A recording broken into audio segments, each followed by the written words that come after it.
All right, guys, I have a really cool video for you guys today. And look, I worked hard on this video, so please watch it beginning to end. Now, what are you looking at there? That is from the NASA STS 61B mission back in the 90s.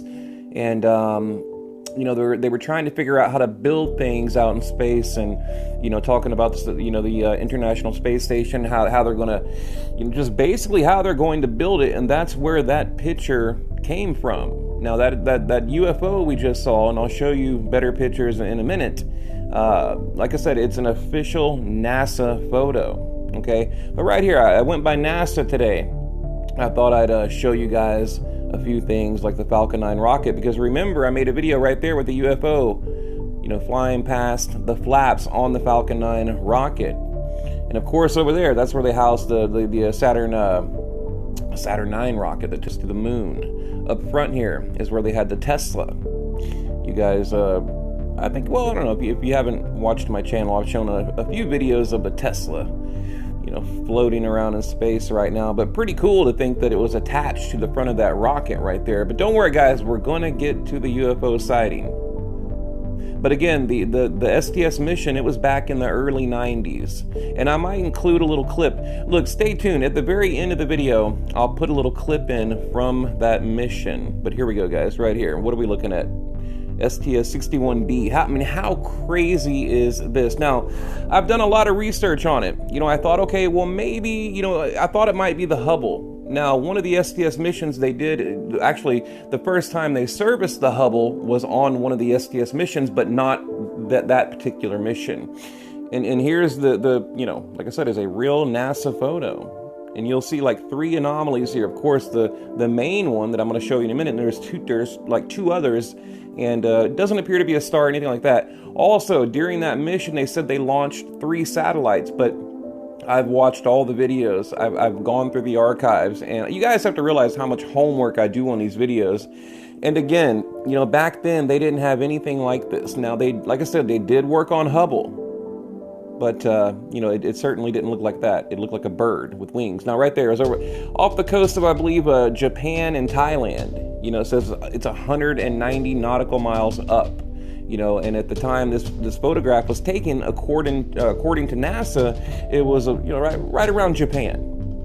Okay, and I mean, look at this weird, almost looks like an eye, like an eyeball, like staring back at you. And again, guys, I just want to show you this again because, like I said, I mean, it's an official NASA photo. I can leave a link below if you guys want to go check it out for yourself. And like I said, I've gone through all the archives, all the documents, and there isn't anything. You know, I've watched all the videos. It's an anomaly. It is definitely a UFO. You know, very odd. And, you know, and also after digging a little deeper, I found out, you guys remember the Black Knight satellite?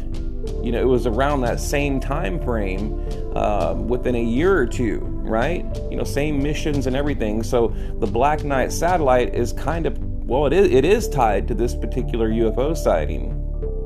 And again, look, these aren't easy to find either. You know, you have to really go through the archives. I mean, like I said, this is back in the 90s, you know. And again, like I said, you know, there's nothing that looked like this. I mean, I looked at the Hubble, I looked at all the construction they were doing, I looked at all the satellites they launched, and this is definitely, you know, some kind of, you know, unidentified craft. Incredible, right, guys? And as I mentioned, I will show a video, a NASA video, at the end of the video you're watching now. You know, so that's the thing. I think a lot of people out there, they watch my videos and they don't watch the video in its entirety. You know, so, and you have to, because I include things in my videos that, you know, really offer a lot of support to, you know, the legitimacy of the sighting. Right there, STS. And again, this was back in the 90s. And I saw one other channel make a video about this, and he did a pretty good job of breaking it down, but he didn't really do his homework, right? He didn't do the, you know, the deep, you know, research that I do. Like I said, I watched all the videos, the documentaries. I've been working on this video for about 2 or 3 days because I don't like just, oh, here's a cool UFO, let me throw it on the channel, you know, maybe I'll get a few views. No, I want to get as much information as I can and bring it to you guys, you know, so, but we'll have a look here. And at the end, I think I have another NASA video that I'm going to tag on to. We'll see. I went to NASA today and got some pretty cool video. Also, I'm going to go there and take the tour. But you see, look guys, 1, 2, 3, maybe 4. And it was very, you know, rudimentary back then, you know, what they had. I mean, it was basically, you know, the shuttle, the Endeavour and the Independence. And, you know, they didn't have anything like this that they were working on. You know, like I said, it was just it was amateur hour, you know, back in those days. You know, of course, the Hubble was the most advanced thing that NASA ever did, you know, back in the 90s. But truly incredible, guys. And as always, I mean, I've dug through the NASA archives. I can't find any information on this. Nothing at all. And now another little twist here, plot twist.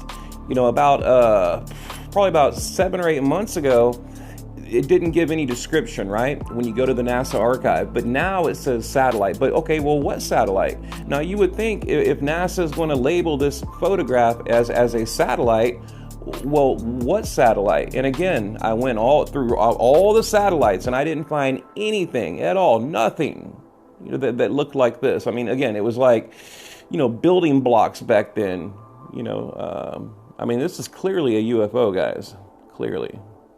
Yeah, here I am at NASA again. And I'll let the video play through here. But again, I want to include a little NASA footage at the end, you know, to give you guys an idea of what they were doing on that mission. You know, like I said, around that time, you know, they were servicing the Hubble.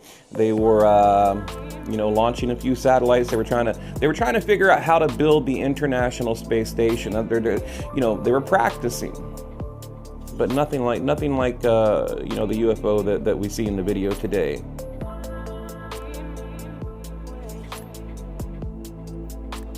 All right, guys, I'll play the clip for you. Sub to the channel. Leave a comment below. What do you guys think about this? I mean, look, I've given you all the information I have. What do you think?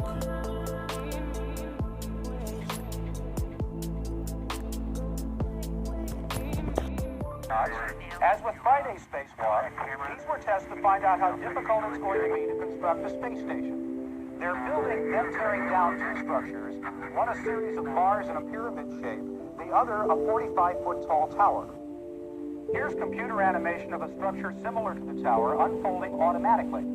Question: how much construction of a space station needs to be done by more complex and costly automatic equipment, and how much can man do with his hands? That's the question that's being explored this evening. So far, it's all been easier than expected. How's that gonna work, Brewster? Fantastic.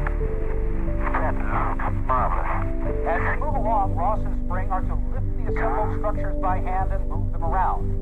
Once all this is over, the crew will start packing things away in preparation for Tuesday's landing at Edwards Air Force Base. Dan Molina, NBC News at the Johnson Space Center, Houston. They built a prototype space station tower, 45 feet tall, and then used the robot arm to go out there and finish off the top of it. They're thinking about real space stations in the 1990s. Said spaceman Jerry Ross, this looks beautiful from up here. In fact, it was a nice time to work outside. So shuttle astronauts Jerry Ross and Sherwood Spring recharged their spacesuits and did just that. Mike Von Frepp reports.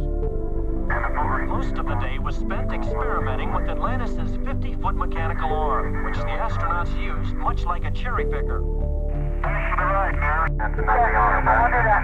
Okay? Then you give Cloud a command when to go. Okay? I'll do that. Okay, coming in.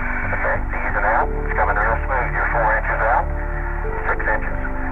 8 inches. Okay, I'd be happy for you to go with the arm now. Okay, forward.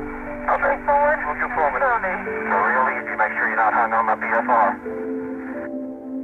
And you're not. You're clear, right? KKT, I'm letting go. I have it. You have it. Where's the point? Okay, keep going forward, Claude. Steady rate. You're all clear.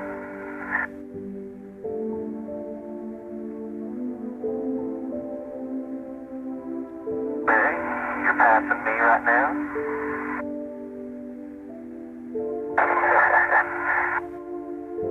looks like flying in a T-38 and looking down at lights on the ground at the stars, doesn't it, KT?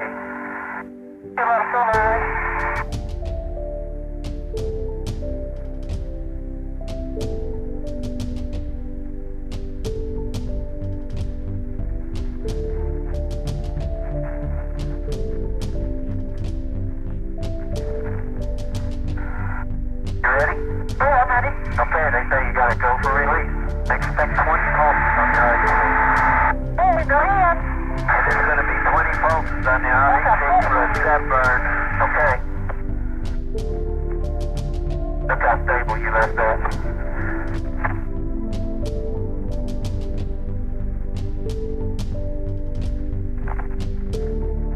There it goes.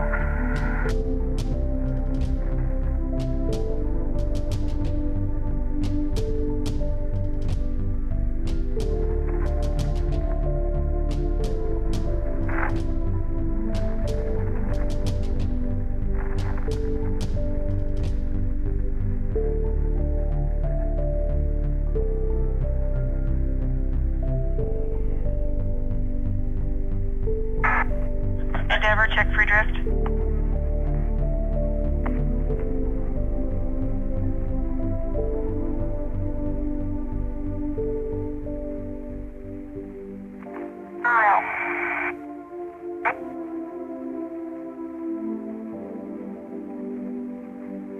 Looks like a bird, Tom. Look at it.